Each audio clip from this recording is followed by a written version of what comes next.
안녕하세요. 반갑습니다. 2월 12일 주식 정리해드리는 주정남, 오늘도 시장 정리부터 먼저 시작해보도록 하겠습니다. 자, 일단 들어가기 전 구독과 좋아요 한 번씩만 눌러주시면 정말 감사드리겠고요. 정확히 어떤 내용들 나오고 있는지 살펴보도록 하자면, 자, 일단 뉴욕 증시는 이 트럼프 대통령이 철강 알루미늄 관세 요 매긴다라고 했었죠. 그런데 이게 자기가 원하는 것을 이루기 위한 좀 도구로 사용을 또 한 번 하게 되는 것이 아니냐라는 평가와 함께 금리에 대한 파월 의장의 신중 발언, 거기에 소비자 물가지수 발표를 앞두고 관망 심리가 커지며 전체적으로는 혼조세로 장이 마감되었습니다. 자, 일단 이걸 조금만 디테일하게 말씀드리면, 지금 이전에 트럼프가 멕시코, 캐나다에 25% 관세 매긴다라고 해놓고 한 달 정도 유예했죠. 그러면서 이들이 얻은 게 뭐다? 국경 쪽에 그들의 군대를 배치하게 한 것. 그래가지고 미국으로 넘어오는 마약과 이민자를 넘어오지 못하게 막은 것. 그러다 보니까 철강, 알루미늄 이 외에도 다양한 부분에 지금 관세 이야기가 나오고 있는데, 지금 미국은 얻을 것을 위해서 지금 세팅을 미리미리 하고 있는 것이 아닌가. 자, 그러다 보니 이게 실제로 진행이 되면 시장의 쇼크가 일시적으로 찾아오게 되겠지만, 단기적으로 봤을 때 아직까지는 관망세가 크다라고 볼 수 있기 때문에 트럼프 대통령의 발언 하나 때문에 지금은 굉장히 변동성이 커질 가능성이 높다라는 걸 감안을 하며 이러한 관련 내용들에 대해서 알아두시면 될 것 같습니다. 자, 그런 상황에서 이제 향후 방향이 어떻게 될지 모르다 보니까 이 금리에 영향을 미치는 물가와 연준 주요 인사들의 발언에 사람들의 시선이 집중이 되고 있었는데, 일단 오는 12일, 오늘 저녁이죠. 미국에서 소비자 물가 지수가 발표될 예정입니다. 그랬을 때 예상치는 뭐다? 전월 대비 0.3, 전년 동월 대비 2.9. 이는 12월과 비슷한 수치거든요. 요거보다 조금 더 낮게 나온다면 호재, 이거보다 높게 나오게 된다면 이게 조금 부담이 된다라고는 생각을 할 수 있는데, 그래도 유가가 80달러 가까운 데에서 70달러 초반까지 빠져 있는 상황이라서 요게 나름 긍정적 영향을 줄 수 있지 않을까 싶긴 하네요. 그럼 유가가 더욱더 많이 빠지면 요건 호재라고도 볼 수 있겠죠. 그럼 이제 유가 제외한 근원 CPI 쪽도 봐야 되는데, 요거는 조금 전월보다 비슷하거나 약간 높아지는 것이 아니냐? 그래서 이러한 부분들 같은 경우에도 이 2%에 가까워지는 모습이 보여지게 되면 호재라고 생각을 하면서 보되, 일단 나오는 지표 보면서 맞춰 가야 될 것 같습니다. 자, 이런 상황에서 파월 의장이 어, 미국의 상원 증언에 나서 가지고 금리에 대한 이 방향성, 여기에 대한 발언을 내놨는데, 정확히 뭐라고 이야기를 했냐면, 현재의 정책 기조가 이전보다 상당히 덜 제약적인 상태에 경제는 강한 만큼 우리는 서둘러서 조정할 필요가 없다라고 이야기를 했습니다. 그러면서 이제 정책 긴축을 너무 빠르거나 과하게 완화하면 인플레이션 둔화에 악영향을 미칠 수 있다며, 반대로는 정책 긴축을 너무 늦게 하거나 적게 완화하면 이 경기가 위축될 수 있다라고 설명을 했는데, 그냥 알고 있는 내용 말한 만큼 지금 이들은 지금 힌트를 준다라고 할 수 있겠죠. 트럼프, 너희 물가 계속 올리면 우리는 어쩔 수 없다. 그러니까 지금 시장을 흔들고 있는 거 빨리 끝내라. 예, 어떤 방향이든지 간에 선명하게 이제 우리가 볼 수 있는 어떤 지표를 내놔라. 이런 식으로 지금 이야기를 하는 것 같습니다. 그래서 뭐 정책 분석에 시간이 걸릴 것이다라는 의견 등등 다양한 부분이 보여지고 있어가지고, 일단 이거는 확실하게 우리 역시도 방향이 잡히기 전까지는 관망세로 지켜봐야 되는 것이 아닌가라고 생각을 하며 관련 내용들에 대해서 이해를 해나가면 될 것 같습니다. 자, 그랬을 때 국제유가는 지금 러시아랑 이란 쪽에 공급이 제한될 수 있다라는 이야기 때문에 또 한 번 올라서 73.32달러로 플러스 1.38% 상승 마감해서요. 미국이 요거를 둔화시키기 위한 움직임을 언제부터 본격적으로 진행을 할지 요거 한번 보면 좋을 것 같고요. 채권은 하락에, 달러도 하락에, 금 가격도 하락 마감하게 되었습니다. 자, 그럼 이외에 보면 좋을 만한 내용들 또 뭐 있는지 살펴보도록 하면, 지금 트럼프 이 미국 정부 자체가 미국의 AI 산업을 어떻게든 지키고 키워주겠다라고 이야기를 하고 있죠. 하다 보니까 뭐 인텔, 엔비디아, 메타 주가 되게 좋은 상황입니다. AI만 껴있으면, 빅테크에서 좋은 성과만 냈으면은 지금 계속 날아가는 모습이 보여지고 있어요. 그래서 이런 쪽은 한국 기업들도 많이 연결이 되어 있다 보니까 수혜주로 지금 분류가 되어 있다.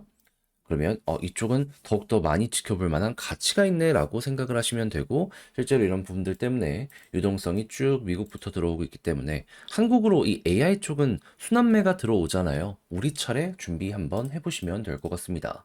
자, 그리고 이런 상황에서 EU에서 AI 육성에 300조 원을 쏟아붓는다라고 하거든요. 다시 미국, 중국과 경쟁을 시작한다라고 하는데 주요 부품은 어디에서 구입해 온다? 한국일 가능성이 높다. 뭐 미국에서 사오는 것도 있겠죠. 하지만 우리 입장에선 고객이 넓어지는 것이기 때문에 그냥 이것만 보더라도 나름 괜찮게 따라갈 수 있는 내용이 나오고 있다 정도로 이 관련 시장을 이해할 수 있을 것 같습니다. 근데 또 재밌는 내용 나오는 게 어떤 게 있냐면 애플 결국 최후의 승자가 되느냐? AI 비용이 엄청나게 많이 들어가고 있는데 지금 성과 내는 쪽은 쭉 올라가고 있는데 그게 아니면은 그냥 머리가 꺾이는 모습이 보여지고 있거든요. 근데 애플은 돈 안 쓰고 플랫폼 운영하는 걸로 AI 쪽의 비용을 적게 내고서 결국 이 모든 것들을 쉽게 누릴 수 있는 것이 아니냐? 막 이런 부분이 보여지고 있다라고 합니다. 한마디로 플랫폼을 장악을 해놓은 상황이기 때문에 이게 가능하다라는 이야기가 들려오고 있는 건데, 그러면 이제 한국도 플랫폼을 통해 가지고 이 락인 효과를 세게 이제 잡아두고 있는 회사들 같은 경우에는 애플과 같은 이런 모습이 보여줄 수 있어가지고 삼성도 뭐 갤럭시나 여러 가지 부분으로 해가지고 수혜 받는지 이건 한번 살펴보시면 좋을 것 같네요. 자, 그리고 AI가 발전을 하다 보니까 로봇도 올라가고 있는데 지금 같이 떠오르는 분야가 뭐냐면 스마트 팩토리, 그리고 기업들의 업무 효율화 프로세스. 근데 이제 한국 기업들의 기술력은 좀 모자르다라고 평가가 되고 있는지 HD 현대 있죠? 이쪽에서 조선소나 이런 데부터 해가지고 지금 자동화를 많이 하려고 하는데 미국의 펠런티어를 끌어왔다라고 합니다. 그런데 이제 우리나라 기술력 좀 뒤처졌다라고 하더라도 어떻게든 따라가려는 모습이 분명히 보여지게 될 수 있잖아요. 지금 일할 사람도 많이 없어지고 인건비 비싸다라고 하는 얘기가 많이 들려오고 있어가지고 이게 대기업부터 중소, 중견 다 이렇게 퍼질 수 있기 때문에 나름 기술력을 가지고 있는 뭐 2등 기업, 3등 기업 이쪽으로도 일거리가 많이 나올 수 있으니 지금 이제 재미없다라고 하더라도 이쪽 섹터도 다시 한번 살펴보시면 좋을 것 같습니다. 자, 그리고 이 암모니아는 수소의 저장 체계 중에 하나거든요.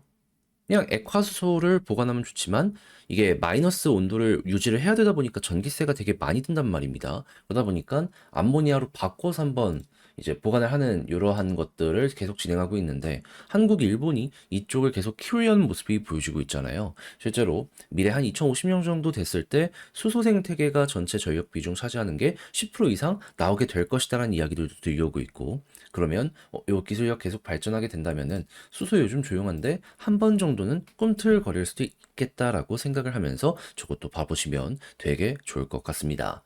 자, 그리고 우크라이나 전쟁을 어떻게든 끝내기 위한 미국의 움직임이 보여지고 있는 상황이기 때문에 우크라이나 재건 관련해서도 한번 보시면 좋고요. 하나 지금 그룹 지분 구조 개편에 대한 이야기가 들려오고 있습니다. 아무래도 그 3남에 맞춰가지고 지분을 조금씩 나눠가지고 계열 분리를 한 것이 아니냐 이런 평가까지 보여주고 있는데 당연히 그러면은 여기서 물량들이 왔다 갔다 이동이 될 테니까 이거는 잘만 하면 주목 한번 해볼 수 있겠다라고 볼 수 있겠죠.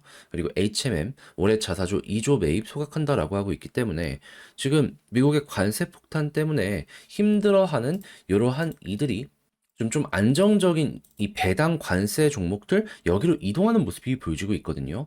예, HMM 돈도 많이 쌓아놔서 수혜를 받을 수 있다 보니까 이것도 원한다 하시는 분들은 좀 관심 있게 살펴보시는 것도 되게 좋을 것 같습니다. 자, 이렇게 해서 오늘의 시장 정리 한번 싹 해봤는데 어떻게 제가 말씀드린 게 여러분들께 도움이 되었을지 모르겠습니다. 잘 보셨으면 좋겠고요. 내용 괜찮았다면 구독과 좋아요 한번 눌러주시길 부탁드리며 지금 말씀드린 내용은 장 시작하기 전 텔레그램 공부방을 통해서 올려드리고 있거든요. 내용 보시고 이것도 마음에 들면 따봉 한 번씩만 꾹 눌러주시면 정말 감사드리겠습니다. 자, 그러면 개별 종목 들어가 보도록 할게요. 안녕하세요. 제가 이번에 가지고 온 종목은 두산 에너빌리티를 가지고 왔습니다. 좀 가격적으로 좋죠? 어떤 내용이 나오고 있는지 알아두면 좋을 것들에 대해 풀어보도록 할 테니까 일단 들어가기 전 구독 그리고 좋아요 한 번씩만 꼭 눌러주시면 정말 감사드리겠습니다. 자, 일단 가장 먼저 지금 시장이 어떻죠? 트럼프의 관세 이야기 때문에 머리가 복잡해지고 있죠. 해서 수혜를 받는 쪽, 악재를 받는 쪽, 이거 골라내는 시간이 되고 있는데 근데 두산은 어떤 상황이다? 오히려 수혜를 받을 것이다라는 말들이 많이 나오고 있습니다. 왜 그러냐면 트럼프를 관세를 이 어떤 식으로 사용하고 있냐면요. 이걸로 세금 걷는다? 그것보다는 이걸 무기화해서 미국 내 기업들의 경쟁력을 높여주는데 최우선으로 사용을 하고 있습니다. 하다 보니까 미국 기업과 해외랑 경쟁을 한다면 일단 미국 쪽에 이 기업 경쟁력을 높여줘야 되기 때문에 해외 쪽에 페널티를 계속해서 주고 있는 거죠. 그런데 미국에서 제조 능력이 없는 쪽이 있다면 어떻게 하려고 할까요? 그것도 관세를 매기려고 할까요? 아니겠죠. 그쪽은 어떻게든 혜택을 주면서 미국 내로 끌어들이려고 하는 모습이 보여지게 되겠죠. 하다 보니까 미국의 조선 쪽 능력이 완전히 박살이 났다 보니 조선은 야 이거 러브콜 온다. 수혜를 받을 것이다라는 얘기 나오고 있고요. 원전 역시도 마찬가지다라고 보시면 됩니다.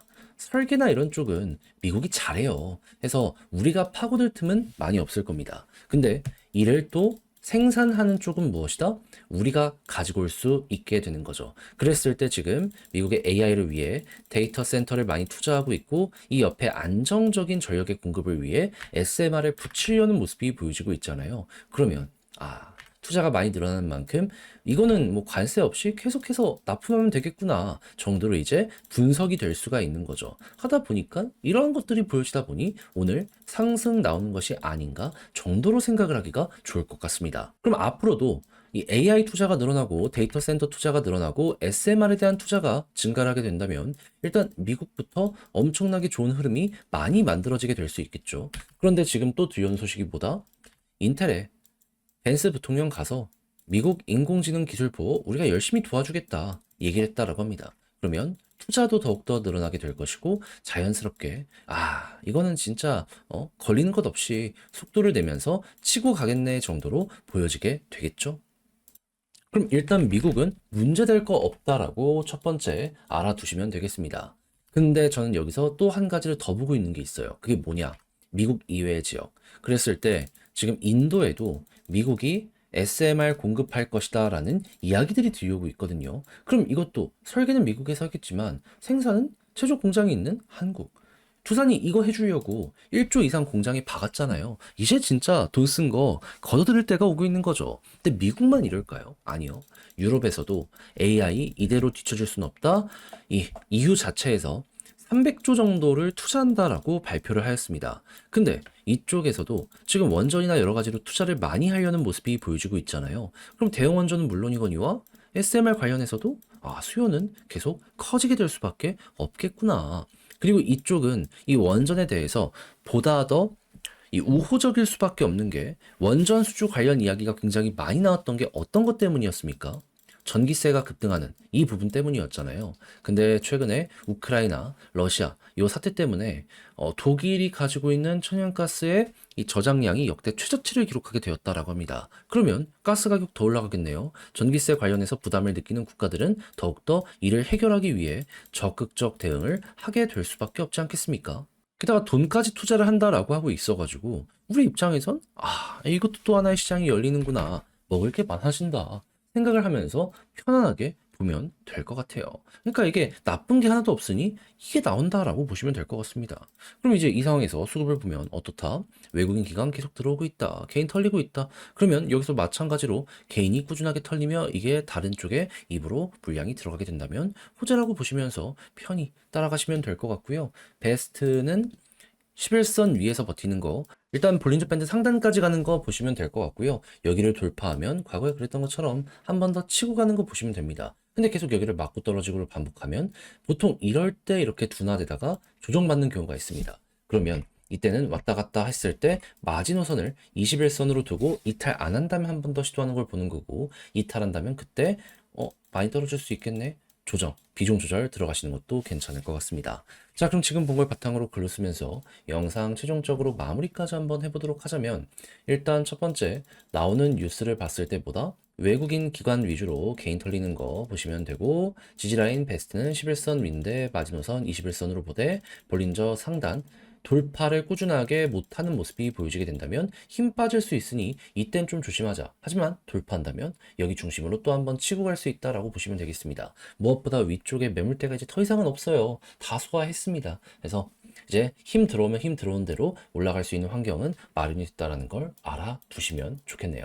그래서 두산 에너빌리티 보면 좋을 것들 쭉 한번 다뤄봤는데 어떻게 여러분들께 도움이 되었을지 모르겠습니다. 잘 보셨으면 좋겠고 저는 다음에 더 좋은 영상으로 다시 인사드리겠다라고 말씀드리며 마지막으로 구독, 좋아요 눌러주시길 부탁드리며 주식 정리해드리는 주정남이었습니다. 끝까지 시청해주셔서 감사합니다.